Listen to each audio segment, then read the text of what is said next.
Мы продолжаем нашу рубрику «Поколение независимости». Наши герои вносят достойный вклад в развитие Казахстана. Работник Жезказганского историко-археологического музея Еркебулан Камалиев разъясняет важность знания 3 языков среди подрастающего поколения. Ведь успехи молодых казахстанцев – самый яркий показатель успешности развития страны. Подробнее в следующем сюжете.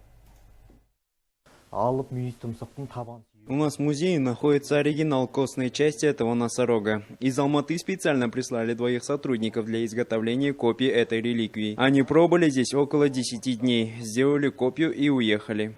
Останки гигантского носорога, найденные в поселке Жайрем, одна из любимых реликвий Еркебулана Камалиева. Жезказганский историко-археологический музей богат ценными экспонатами. Всего их насчитывается около 53 тысяч. За все время работы музея немало ровесников независимости узнало много нового о каждом экспонате.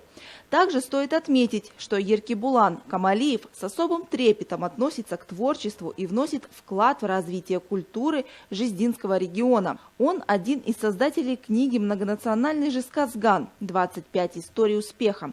Статьи о трехязычии, переданные подрастающему поколению, занимают призовые места в различных конкурсах. Есть программа «Рухани Жаңғыру», и там сказано, что нужно уделять особый акцент на латинском алфавите. Я сам уделяю особое внимание этой программе, участвую в различных соревнованиях, посвященных латинице. Как земля Жиздинского региона богата рудой, так и история может гордиться значимыми событиями. Об этом свидетельствуют экспонаты, представленные в музее. По словам ровесника независимости, без уважения достойного нашего прошлого невозможно развивать наше будущее.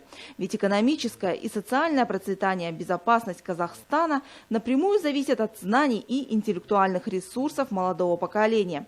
Молодежь независимого Казахстана является главным достоянием страны, ее потенциалом и будущим. Зульфира Каскирова, Зарина Зулпухар, телеканал Сарыарка. Это были все события, подготовленные к этому часу нашим творческим коллективом. Следующий выпуск новостей в 17:15. Всего доброго. До свидания.